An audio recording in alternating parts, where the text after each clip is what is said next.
or vertical motion. And then we've got T, which stands for time. Okay, that is measured in seconds. Okay, so obviously if we are not given in these units, we always need to convert it to the correct units, right?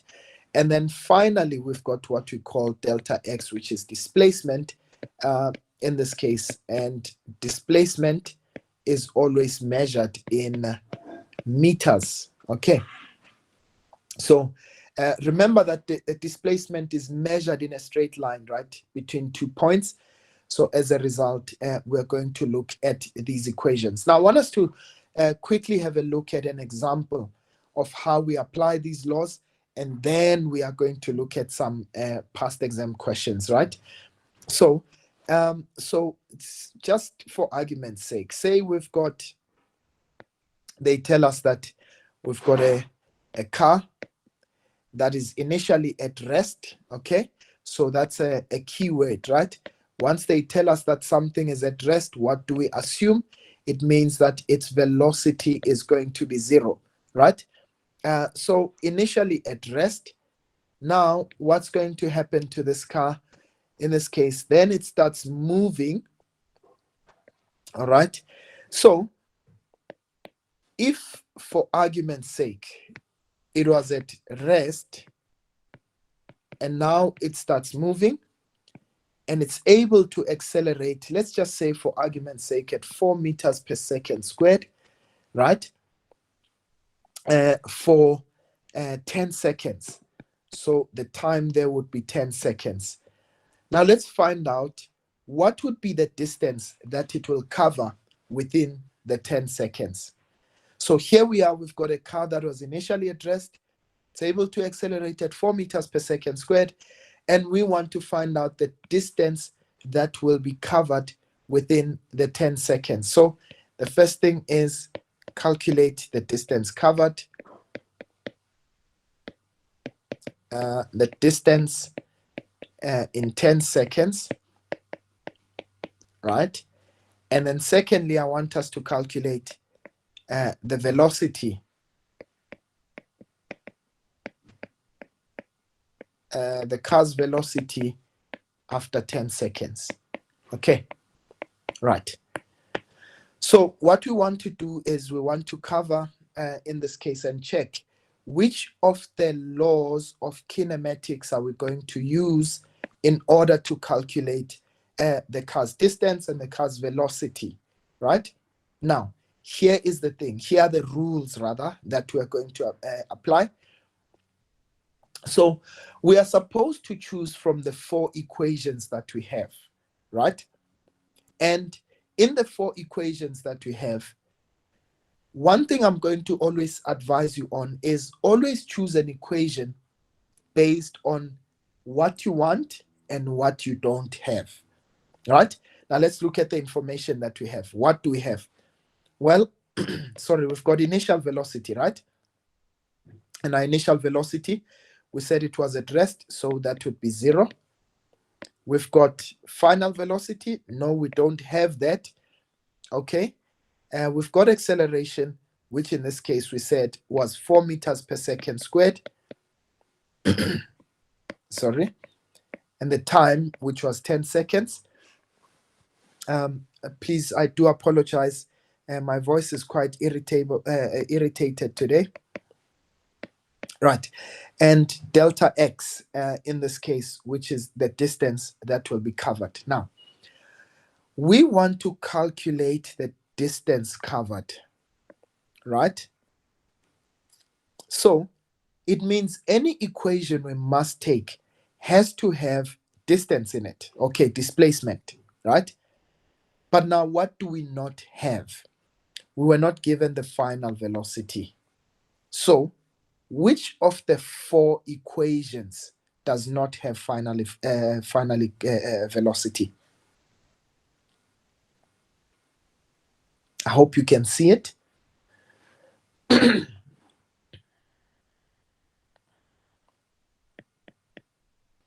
you see that it's this third equation? There's no final velocity there. So it means I can choose that third equation in order now to calculate for what I'm looking for. So I'm going to say, well, that's delta x, that's vi. Don't worry, you are given these equations. Delta t plus half times a delta t squared. Now, our initial velocity is going to be 0. We know our time is 10. That's going to be half of the acceleration we said is 4. And of course, this is going to be times 10 squared. Okay. Right. 0 times 10, that will give us 0. But if we look at this, a half of 4 is 2. And 2 times 10 squared is 100. So 2 times 100, that will be 200. So it means that the distance that will be covered in 10 seconds will be 200 meters. Okay, so I hope that makes sense, right? So we're going to cover a distance of 200 meters in that regard. Now, then we go to the next question, right? They said calculate the velocity after 10 seconds. Okay, so we know if we want to find out what the velocity is after 10 seconds, in this case, we're going to just simply say, well, the velocity in 10 seconds, which equation are we going to take? In this case, because we calculated displacement, I'm going to try and avoid using it so that we don't, in case it was incorrect. Okay, so it means that I'm going to now consider the first equation. Which equation does not have displacement? It would be the first equation, right? This one over here. So I'm going to say, well, Vf is equals to Vi plus A delta t. So as a result, that is simply going to be our initial velocity still is 0. Our acceleration, that is going to be 4. And our time is 10, right? So it means at 10 seconds, the value of our velocity is going to be 40 meters per second. And of course, it's still in the normal direction. In this case, we'll say it was to the right. So of course, this is to the right or whatever the case may be. Okay, right. So what I'm trying to show here is that when we're using the equations of motion, right, we always have to be mindful of, which equation we are going to pick, of course, based on, the information that we are given. Now, just a couple of keywords that we're supposed to remember, right? Of course, when they say something has starts from rest, we did say that once they say it starts from rest, in this case, we know that it means our initial velocity is 0 meters per second, right? Or when they say to us something comes to a stop, what does that say? It means that we're going to, or our final velocity in that case, is simply going to be 0 meters per second. Okay? Now, I want you to please listen carefully when it comes to this one. In this case, when we say that something is moving at constant speed, or in this case, we can say constant velocity. Okay? Notice constant speed or constant velocity. What does this mean? It simply means that the acceleration is 0 meters per second squared. Okay? Now, what does that mean? It means that the speed is not changing, right? It means that we are moving at a velocity that is not changing. It's not speeding up or slowing down. So as a result, the speed remains constant. Okay. So you must always be mindful of, just the keywords that are given, but also when something is either slowing down or they say that it decelerates. Okay. They might not say this, quite overtly, but please remember that the moment they say it's slowing down, it means that the acceleration will be negative. It's less than 0. Okay, that means it's negative acceleration. Of course, When it's speeding up, it means that the acceleration is positive. So as a result, we know what that will mean, right? So please, I want you, of all the things that I've told you about right now, remember that constant speed always refers to acceleration being zero. Okay, right. Are there any questions so far? Are we okay? Yes, sir. All right. So what I wanted to do is I wanted us to take some few questions. There is a question that I was looking at earlier. Right. Now they say to us, we've got a car that accelerates from rest. So once again, can you see that we've got that word again? They're telling us we're accelerating from rest. So we know that this means that our initial velocity is simply going to be zero, right? Now, what's going to happen is they tell us, well, initially it moves from rest at 15 meters per second squared. Now, what are they giving us? They are giving us acceleration. Okay. So we're going to look at that value there as the acceleration value. And how do we know it's acceleration? Of course, we know because we are given it in meters per second squared. That's why I was giving you those SI units as well. Ne? So it means that our acceleration in this case, we know that it's always measured in meters per second squared. So as a result, we know it's the value of acceleration. They say for 2 seconds, so that's the time. So the first thing they ask us is define acceleration, right? Now, what is acceleration? We know that acceleration, it's measured, it's the change in velocity over time, right? So it means it's the rate of change. This is the rate of change in velocity. Now, ladies, please always be mindful, right? Every time I'm dividing by time, that word rate is used, right? If you think about it, whenever we talk about rate, it will always have to do with division with time. Okay, right. Now they say to us, calculate the distance covered by the car. So these are going to be quite straightforward. Sorry about that. So we want to calculate the distance that will be covered by the car. So what do we know? First of all, this is for 4.2.1, right? So we knew, first of all, that our initial velocity is zero. We know that our final velocity, well, in this case, it's unknown. But they told us that its acceleration is 15 meters per second squared. Okay. And they told us that the time is 2 seconds. All right. Now, what is the distance that we will cover in that case? Want to know what the distance will be? Again, we have to look at the 4 equations, right? We said here's our first equation plus a delta t.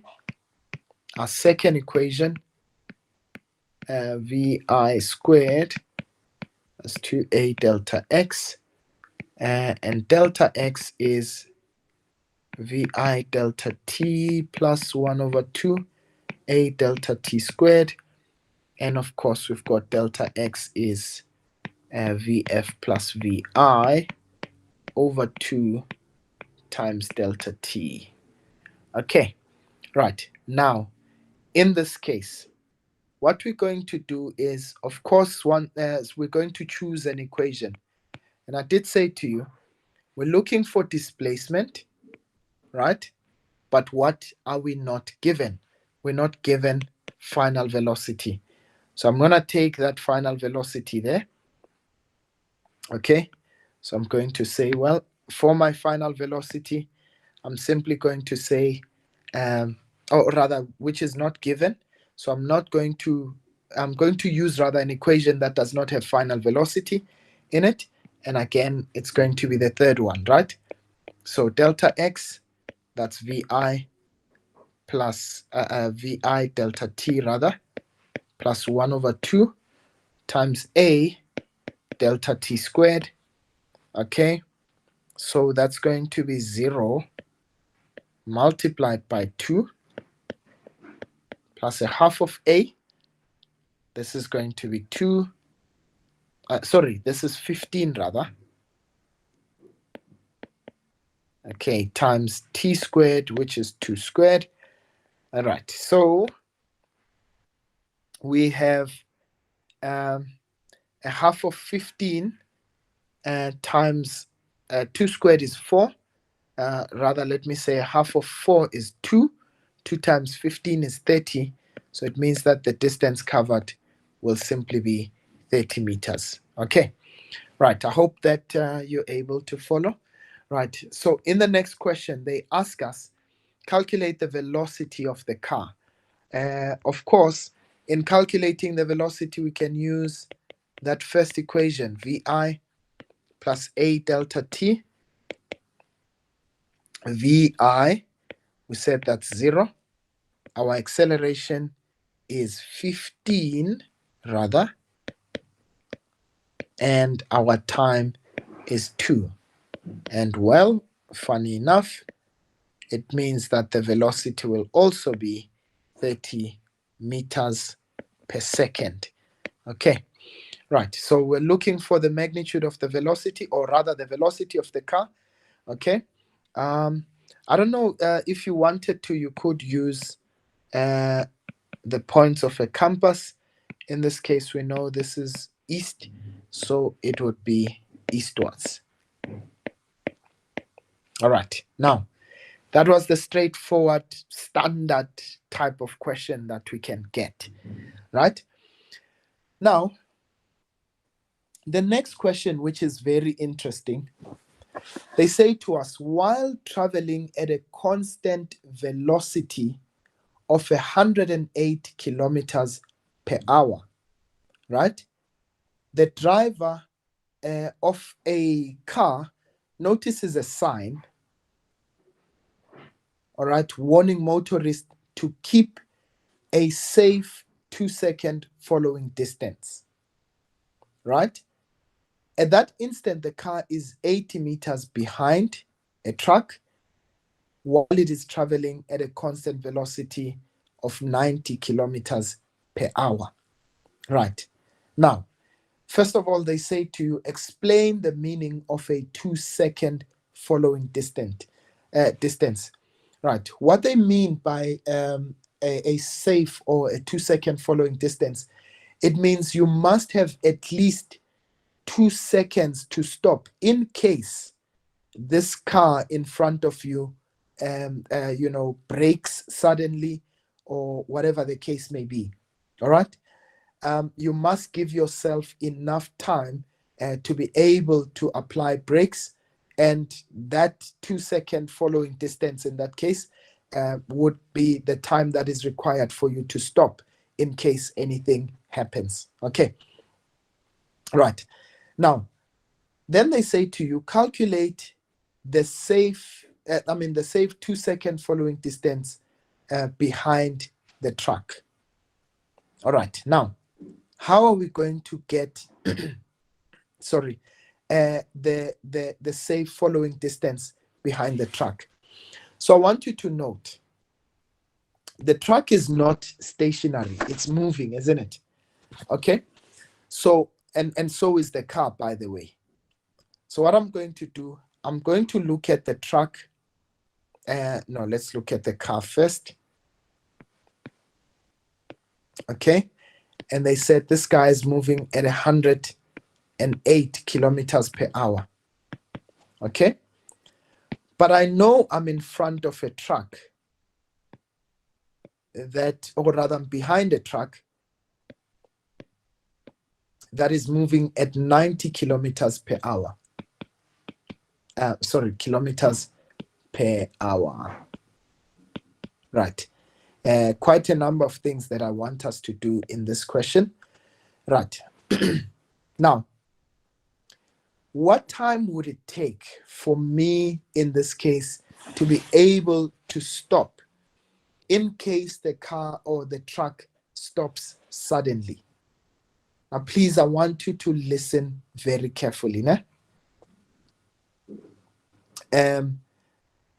So in this case, what I'm going to do is I'm going to say, look, what would be the following distance? In fact, look at the question. They said calculate the safe 2-second following distance behind the truck. Okay. So we want a distance that will be considered safe. All right. That will give us at least 2 seconds for us to be able to stop with their velocities. So I want you to please consider what we call a relative velocity.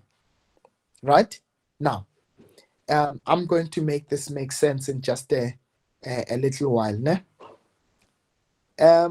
If I were to consider, all right, so first of all, let's change those velocities. Remember, we said velocities we always measure in meters per second, right? So if it's in kilometers per hour, how do I convert it to meters per second? So all you simply do, and I'm going to show you a shortcut in here just now. Remember kilometers, so it means I'm going to say 108. This is for the car. You multiply that by 8,000, okay, which is for kilometers. Kilo means 1,000. And then per hour. Now remember, we are converting hour to seconds. How many hours how many minutes are there in an hour? It's 60. And how many seconds are there in a minute? It's also 60. So this would be 60 times 60. So what you do, 60 times 60, this would be 3,600. So it's the same as taking the velocity, multiplying by 1,000, and dividing by 3,600. Okay, right. Let's find that value there. Okay, you can cancel those two with those two. Okay, and you can actually say this is going to be 108. And please remember that. Né? So that's multiplied by, you can say 1,000 and divide by 3,600. And what does that give you? It gives you 30 meters per second. Okay, so I'm converting from kilometers per hour to meters per second. So it means this guy here, I'm going to write it in the correct units. So the car was moving at 30 meters per second. Okay, guys, are you still with me? Yes, sir. Okay. Right. Should there be any questions, please, you're more than welcome to stop me anytime, right? Right, now let's convert for the truck rather. What would be the velocity? That would be 90 times 1,000 divided by 3,600. Okay, and what would that give us? That's 90 times 1,000 divided by 3,600. Okay, there's an easier way of doing this. So it means that this guy must have been moving at 25 meters per second. Okay. Now, we want to determine what would be a safe following distance. And what would be a safe following distance? They said it's a distance that I will require to stop in 2 seconds, right? Within 2 seconds. So now I want you to note, if we consider the truck to stop, what would be the relative velocity of the truck, right? So now it means I've got a car that's moving in that direction at 30 meters per second. All right. But I also have a truck that's moving same direction at 25 meters per second. Now, in order for the car to stop, for the truck to stop, what must happen, right? It means I must subtract 25 meters per second for it to have a velocity of 0, right? This is what we are going to call relative velocity, right? Now, if we subtract 25 meters per second to the truck, well, we'll do the same to the car to find out what is the relative velocity of the car with respect to the truck. Okay? So we consider a truck that is stopped. If the car is at a standstill, if the truck is at a standstill, it means the car relative to the truck would be moving at a speed of 5 meters per second. Why 5? Because it would be 30 minus the 25 in this case, and then that would give you 5 meters per second. Please tell me that if that makes sense, ladies.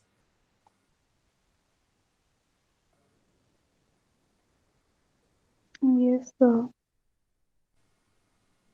Okay, and for the other ladies, are you all okay?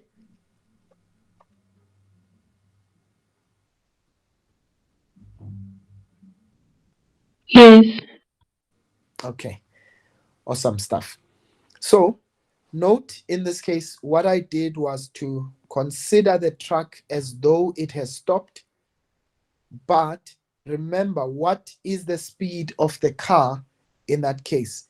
It would be 5 meters per second, right? So now what I want to find out is, with a car that's moving at 5 meters per second, if the stopping time is 2 seconds, right?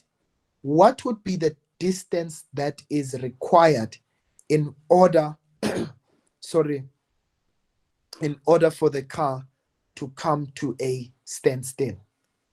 All right, what would be a safe following distance?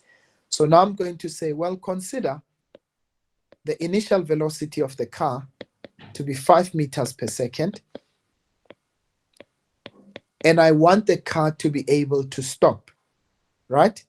So it means the final velocity should be 0. I don't have the acceleration, but I'm told that the time of stopping should be 2 seconds. And in this case, of course, what are we looking for? We're looking for the distance.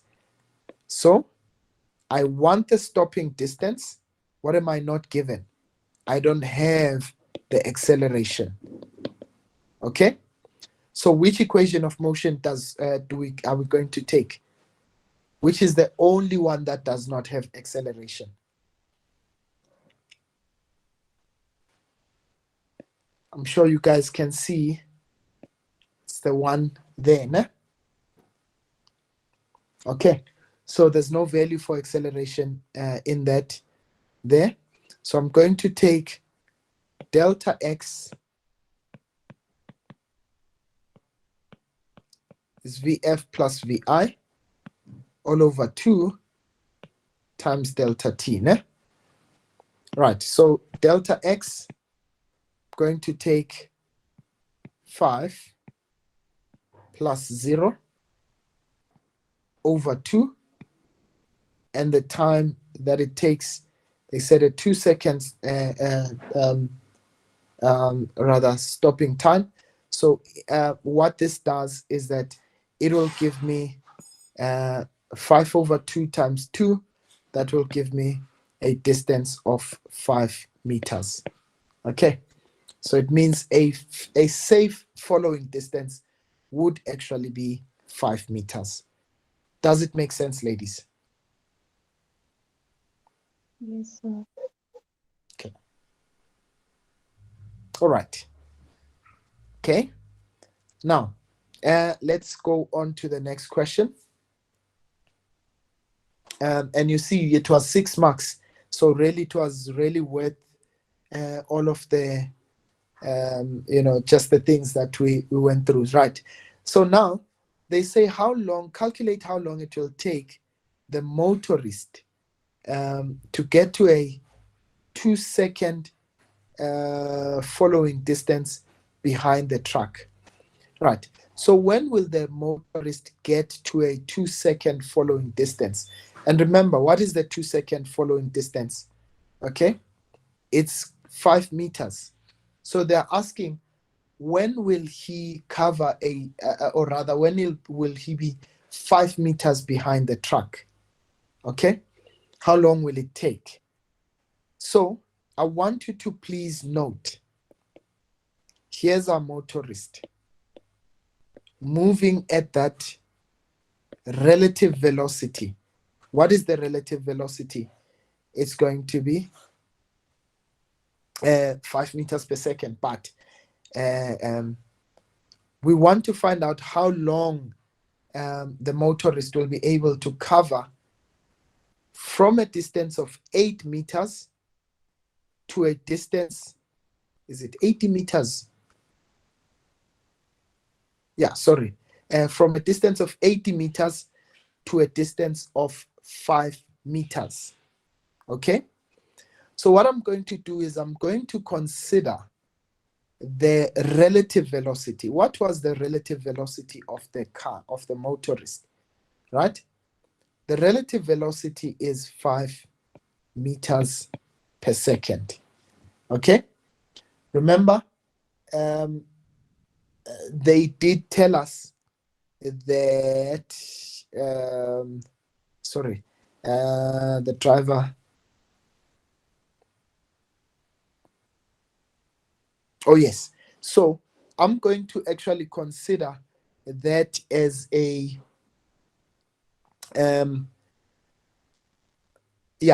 going to consider that as a constant velocity, I think.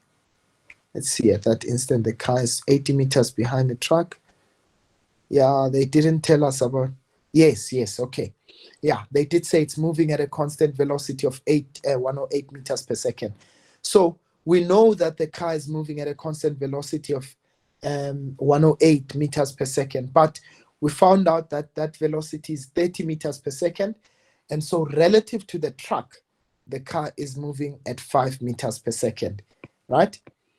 In this case, of course, VF and VI, they both of them 5 meters per second because it's at constant speed. Now, what does constant speed mean, by the way? What does it mean for acceleration? It's equal to 0. That the acceleration is actually 0, right? So it means that our acceleration is 0. So as a result, now we want to find out how long it will take, in that case, for the car, or rather for the car, yes, to move a distance. Now, what would be the distance that is covered from 80 meters to 5 meters? What would be the distance that will be covered by the car? I want it to be 5 meters behind the truck, right? But at the moment it's 80 meters. So what should be the distance that the car covers? That should be 75 meters. Do you get it? Yes, sir. Okay. In this case, what I'm going to do is just choose an equation of motion once again. So the only one that does not have time, or in this case, you can even say, well, I know that, I want one without time. F squared is equals to VI squared plus 2 times A delta X. Okay. But I know that VF and VI are exactly the same. and my acceleration is 0. So this equation is not going to help me much. So I'm going to use delta x is vi delta t plus 1 over 2a delta t squared. Okay?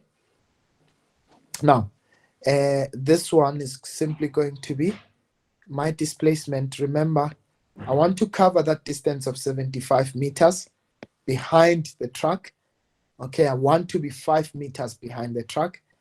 Okay, but I know the speed that I'm moving at is 5 meters per second relative to the truck. Okay, but I want to know how long that will take.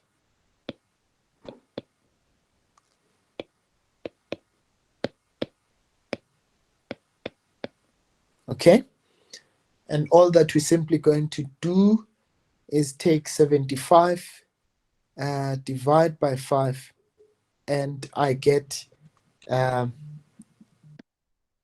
okay, you know, I always forget to put my phone on silent. Right, so I get, in this case, that to be 15 seconds. All right, so it means that the truck, or rather it will take the car 15 seconds to actually be 5 meters behind the truck. Okay. Ladies, did this make sense? It's not exactly one of your easiest questions, but one thing I wanted you to know how to convert meters per hour to meters per second. And secondly, you must also know about relative velocities. Okay, so every time we talk about relative velocity, we know that we are whatever we take from the one, we take from the other, so that they have a velocity with respect to each other, right? Okay, I think I want to leave this one there. Are there any questions in relation to this question?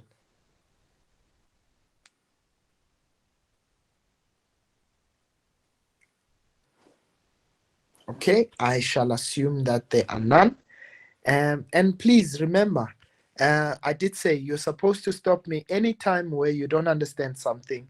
You're more than welcome to always stop me, nah? Right. Okay, I wanted us to quickly look at this question in relation to Newton's laws.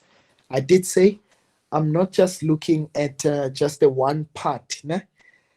Because it's a camp, in this case, we're going to make sure that we cover the different parts that we are supposed to know about. So I'm going to look at Newton's laws of motion, obviously in relation to this particular question. Right, now, they give us a tow truck that pulls a car along a gravel road. Now, remember, the moment they tell us that we've got gravel road, so what does that mean to us? It means that we are going to now consider that there is frictional force. Okay, so it means it's not a smooth road, so there is friction. All right, now they say to us, okay, the force applied by the engine of the tow truck is 9,000 newtons. There, they've indicated it there. Okay, they say the mass of the tow truck is 1,300 kilograms, and the mass of the car is 950 kilograms. They say the vehicles are connected to each other by an inelastic tow bar of negligible mass, as illustrated in the diagram below. Okay, now they say the tow truck and the car move at constant velocity. Do you remember what this means? Yes, sir. Okay. Right. Buhlegonje, what does it mean when we say constant velocity? The acceleration is 0. Right. It means that our acceleration is going to be 0. So, and that becomes very important in how we're going to answer this question. Okay. Now, they say to you, define the term frictional force. Remember that frictional force is a force that opposes the motion of an object, right? In this case, we know that friction is a force, right, that acts on a surface that opposes the motion of an object. Okay. Yeah, please don't forget to mention that it acts on the surface of an object. All right. Now, they say name and state the law that explains why the external force, or rather the force exerted rather by the tow truck on the car is the same as the force exerted by the car on the tow truck. Now remember, that is Newton's third law. Okay? That's Newton's third law. And Newton's third law simply states, if body A exerts a force on body B, then body B exerts an equal but opposite force on body A, right? So that's Newton's, look at me writing Newton's law. That's Newton's third law. Okay. So we know we're going to apply Newton's third law there. Okay. Now, they say draw a labeled free body diagram indicating all forces acting on the tow truck. Right, now let's talk here. What are the forces that are acting on the tow truck? Ashley?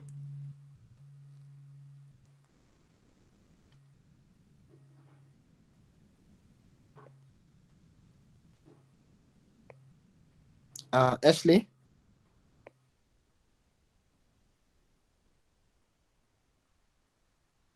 Okay. Do you agree with me that we'll have an applied force? All right. Yes, So sir. remember, the tow truck has an applied force. But now, we also know that there's friction acting on the surface. So we know we're going to have frictional force there. Please, when they ask you to draw a labeled free body diagram, always write out the words in full. Okay. But which other force do we have? We've got the tension on the string.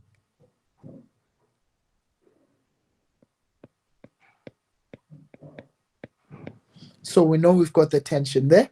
But which other forces do we have? We know we'd have the normal force and the gravitational force. So we know force of gravity acting vertically downwards, and sorry, the normal force in this case, which is acting vertically upwards. Okay, right. The normal force. So those are the forces. And by the way, your mark allocation would always somewhat indicate to you as to, you know, how many forces you should have there. See, our mark allocation was 5. So it tells us that, you know, the number of forces, obviously, that we are going to look at is also going to be 5, right? So the next question, they say to us, calculate, oh, no, actually, now they say if the coefficient of kinetic friction between the tow truck tires and the road is 0.45, right? And they say to you, calculate the tension in the tow bar. Okay, so they want us to calculate the magnitude of the tension. So if I'm going to use, let's say, the truck, I know that F net is equal to MA. This is going to be the sum of forces in which direction? In the horizontal direction.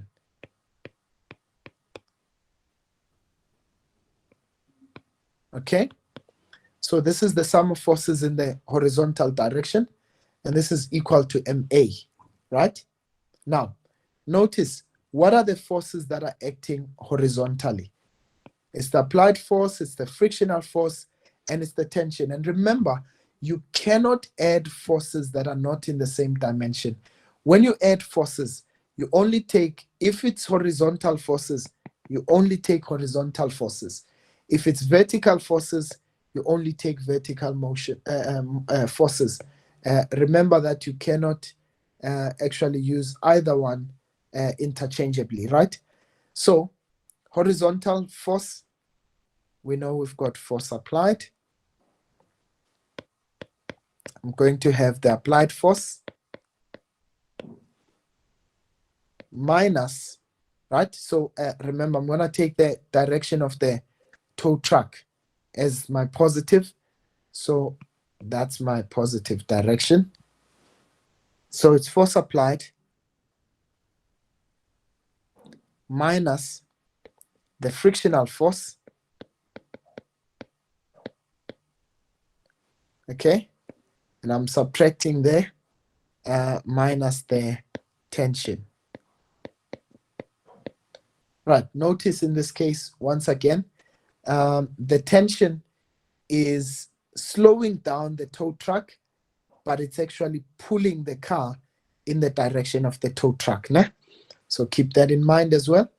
And we say this is equal to m times, what is our acceleration? We said it's 0.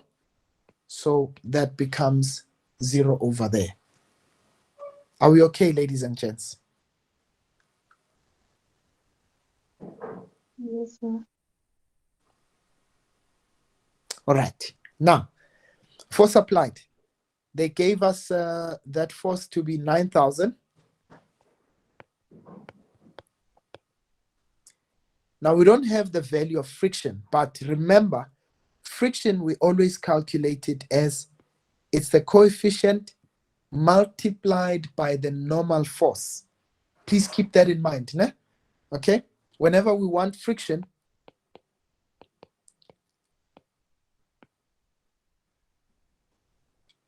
we're going to use coefficient multiplied by the normal force. But we see here, the free body diagram, that the normal force and gravity, force of gravity, are the only vertical forces, and therefore they are at equilibrium. Why am I saying that?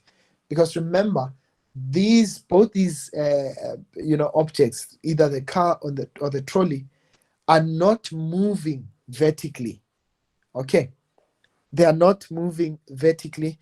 So in this case, it means that my normal force would therefore equal to the force of gravity.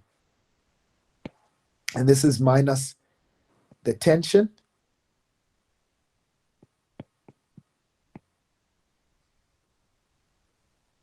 But we already know that our acceleration is 0. In fact, let's just say this is equal to 0. Right. So I'm going to have 9,000 minus coefficient is 0.45. Normal force, we said it's mass. Mass times gravitational acceleration, 1,300 times 9.8. Okay. Right. Are we okay, ladies? Yes, sir. Okay. Right. Of course, now we are... sorry, I forgot to say minus tension. Sorry about that.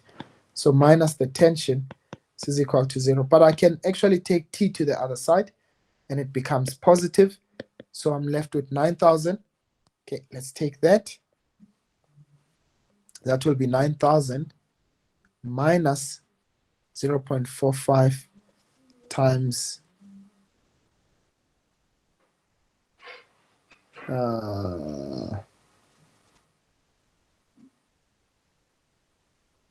okay, so that will be 0.45 minus 0.5 times 1,300, not. So that's 1,300.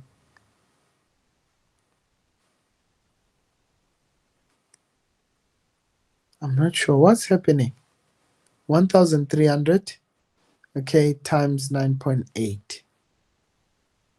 Okay, so it means that our value for tension will be 3,267 newtons. Okay, right, ladies, is that good? And by the way, the whole point to us having these camps is so that we can really address those issues.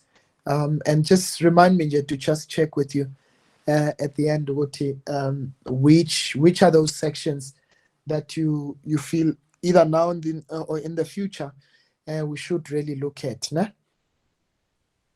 Right, now let's go to the next section.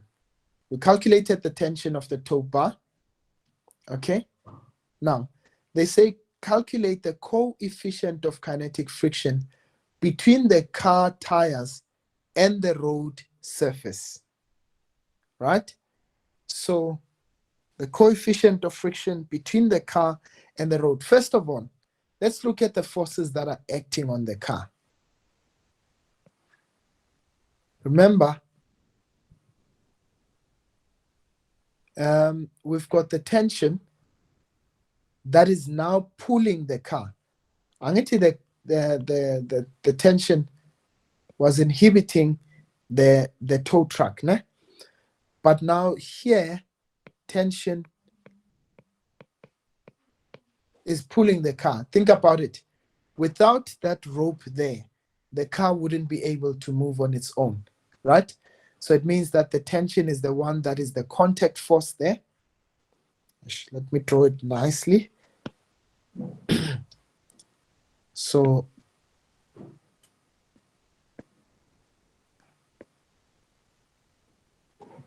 hi man.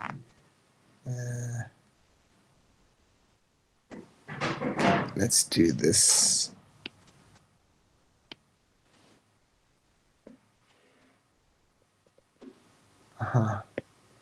So that's our tension value. But we know we also have frictional force.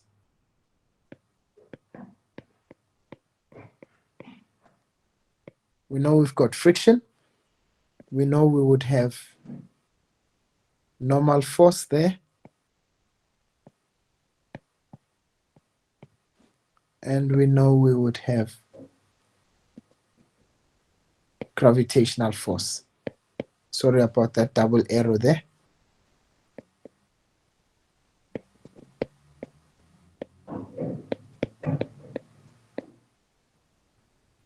Gravitational force. Okay. Right. So this is now us looking at the car, right? So I'm going to take the sum of forces, or rather, let's say F net is equal to MA. So the sum of forces on the car, in this case, sum of the horizontal forces is equal to MA. So this is going to be the tension minus the friction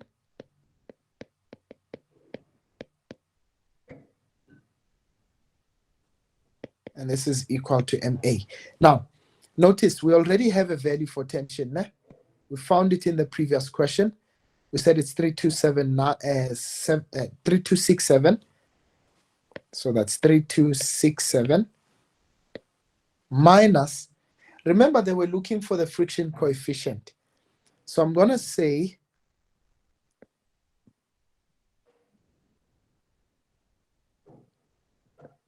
okay, friction coefficient, that's the sign. I'm writing mu k there, hoping that you can see it,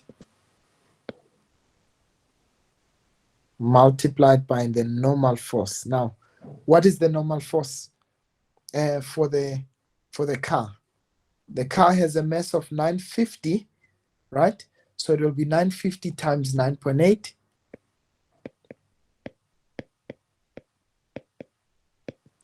Okay. And by the way, remember that both of them are moving at a constant speed. And so as a result, it means that their acceleration is 0, right? Now I'm going to just obviously do some gymnastics. So that's 3267 is equal to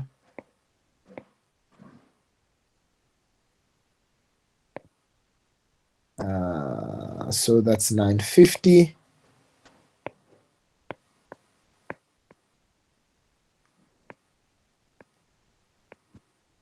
Okay, right. We're looking for the coefficient of friction, isn't it? So what are we going to do? We're going to divide both sides by 90 times 9.8 so that it cancels that. But what I do on the left, I do on the right. 90 times 9.8. And let's see what that gives us.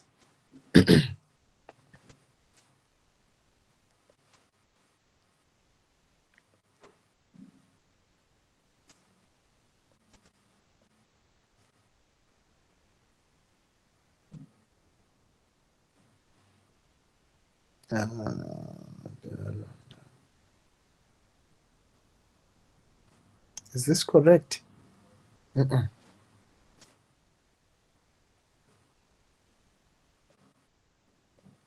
So this is 3267 divided by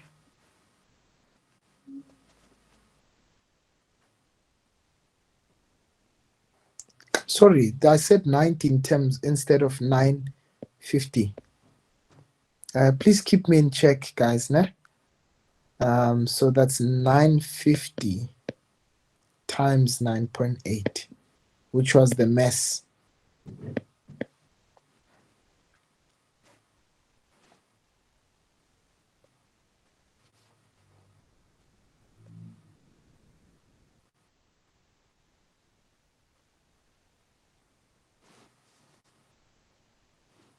So I get the coefficient of friction for the car to be 0.35. And please remember that coefficient of friction is does not have any units. So in this case, we just leave it as is like that. Okay. Right. Are there any questions, ladies?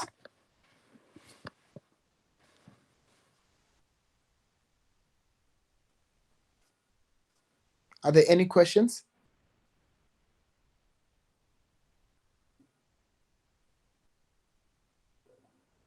Okay. So I'll assume that you guys are okay. Right. So suddenly they say the tow bar between the car and the tow truck disconnects and the car comes loose. They say use relevant laws of motion to explain why the car continues moving forward for a short distance. Okay? So why would the car continue to move forward even though it's no longer being pulled? Right. This is Newton's first law. Must remember this, ne?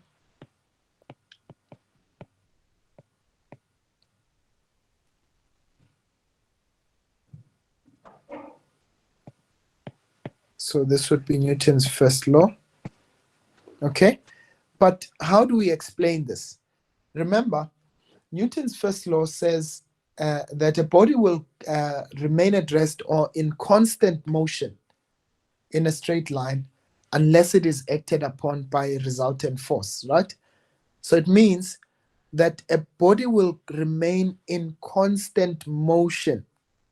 Okay? And this is what causes us, when you brake in a car, your body leans forward because of this law. In this case, sometimes they call it the law of inertia. Okay? And what is inertia? It's just the resistance of a body to a state of change in its motion. So in that case, we know that it will cause it to start, or rather, it will cause the car to move forward, even despite there being a force that is still moving it forward. Okay, right. Now, the next question, they say calculate the acceleration of the car as it comes to a stop after a short distance. Okay, so they are telling us, do you see, Guti, this question, as much as we're doing Newton's laws, now we're back at equation of motion. We know that the car and the tow truck were initially moving. Let me see the speed before. Did they give us the speed of the car?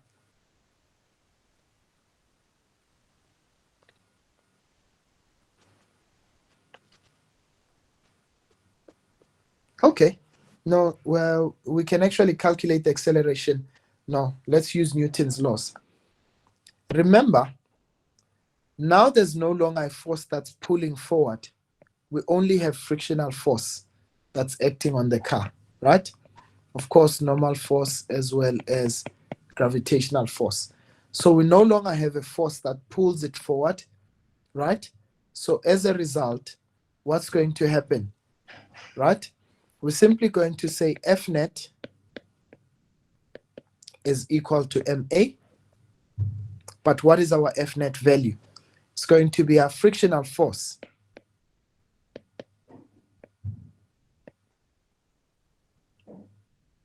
Okay. We found out that the friction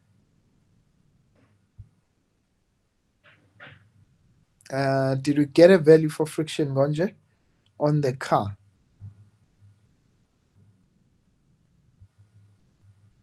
Oh, we calculated the coefficient, but we didn't really get the friction itself. So I'm going to say it's mu k multiplied by the normal force, which is equal to MA. So coefficient, we said that's 0.45.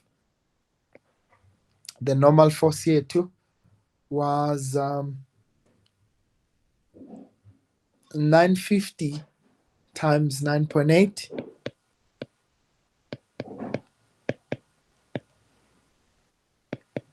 And this is equal to 950 times A. So we can divide both sides by 950.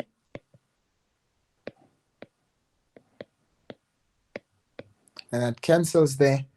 And of course, our final answer, it means our acceleration will be, by the way, it's a deceleration, right? So it should be negative in that case. So that will be 0.45 times 9.8.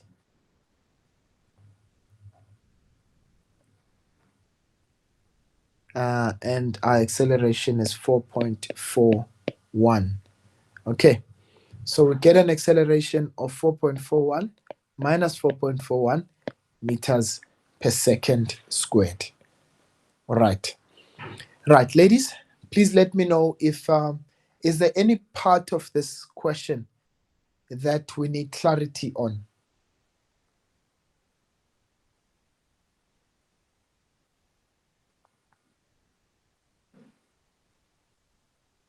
Okay. All right. I will once again assume that we are A-OK. Right. This is going to be just a very short question that I'm going to be looking at with you.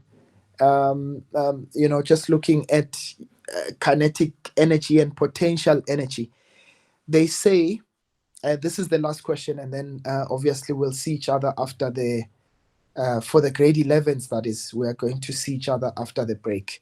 Ne? Right. Now they say we've got a man that lifts a sky bridge, okay, which is 100 meters above the ground, as shown below. He takes a bungee jump from the sky.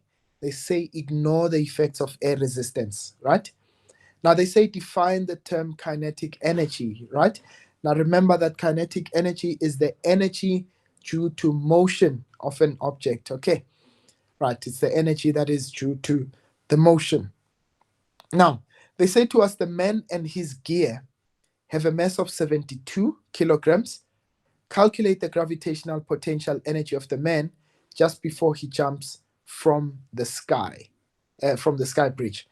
So we know, how do we calculate potential energy? This is going to simply be mgh. Okay, this is mass, it's 72, times gravity, which is 9.8, multiplied by the height. Remember, they said he's 100 meters up the sky, right? I mean, up the bridge. So in this case, we know we're going to simply say that 72 times 9.8 multiplied by 100. Okay, and we get 70,560. And remember that energy is measured in joules. So please remember that. Okay. And then they say state the law of conservation of mechanical energy. Remember, it says in an isolated system, right? In an isolated system, the total mechanical energy is conserved. So mechanical energy remains the same. Okay. Right. And then remember, ladies and gents, whenever they ask us in physics, when they ask us to state a principle, there's a very large chance that you're going to have to use that principle to answer the questions that follow. Okay. Right. Now they say to you, use the law in question 5.3 to calculate the velocity of the man at a height of 50 meters. So I'm going to say,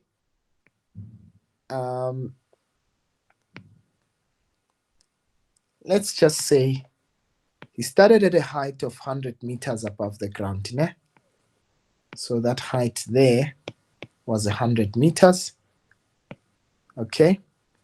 So we know when he was 100 meters, his velocity was 0. Okay, because that's only when he started jumping, right?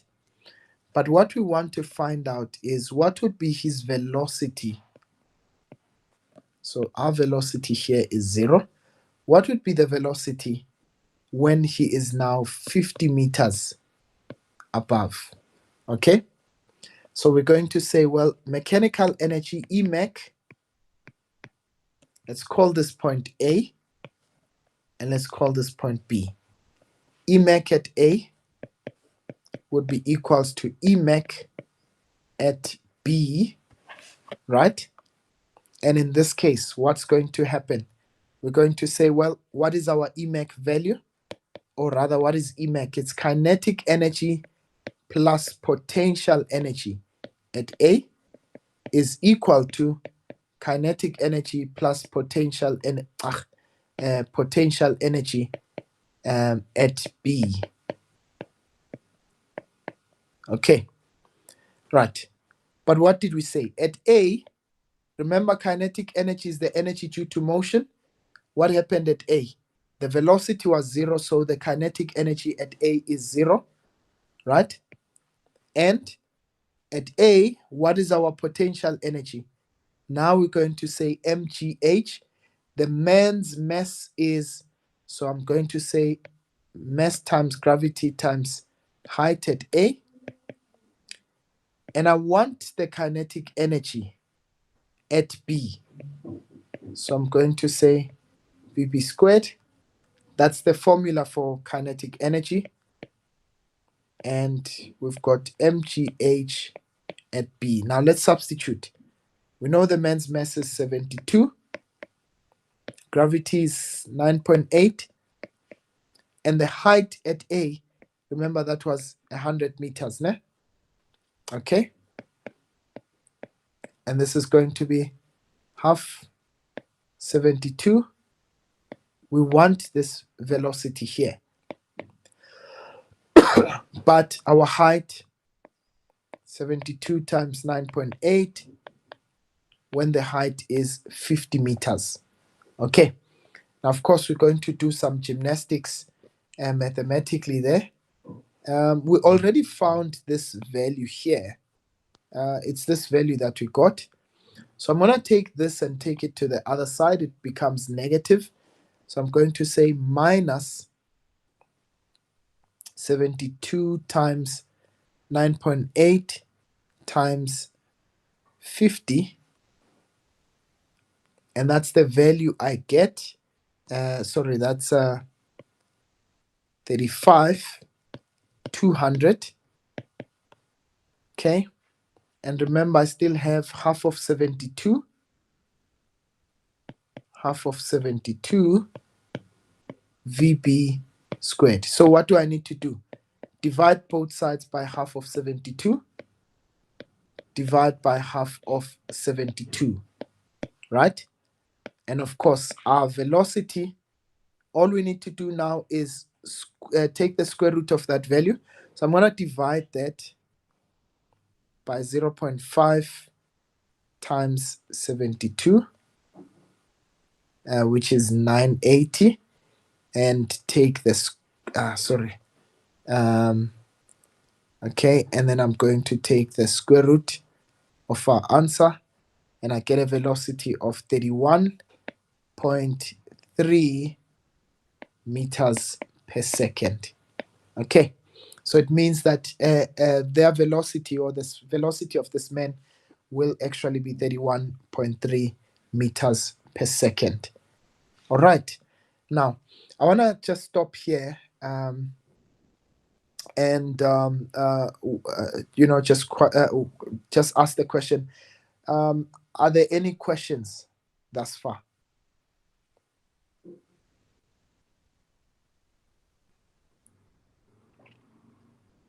Ladies, please don't be afraid to ask, because the whole point is for us to, try and interact.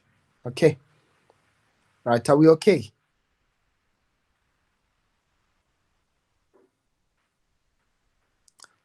Okay. I see Ashley and Bushe disappeared.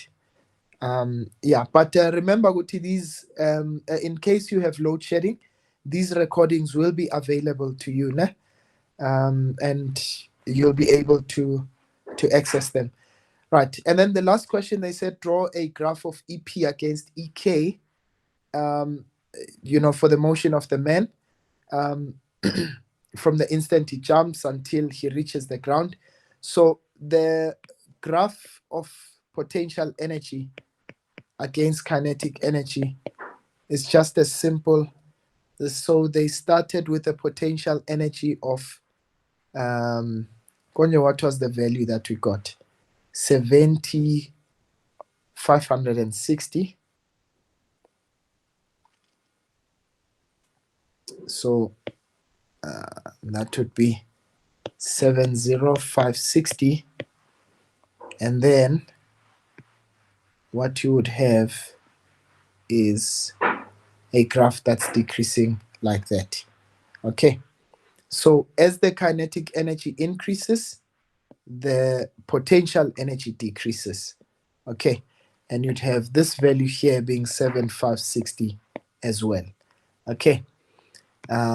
Essentially, that is what your graph looks like. So this is kinetic energy in joules. This is, potential energy rather in joules. This is kinetic energy in joules as well. All right, I think I want to leave it here, ladies. Unless you've got any other question, I think this will basically mark the end of our lesson. Sorry, Guta didn't give you time to just go through the questions on your own.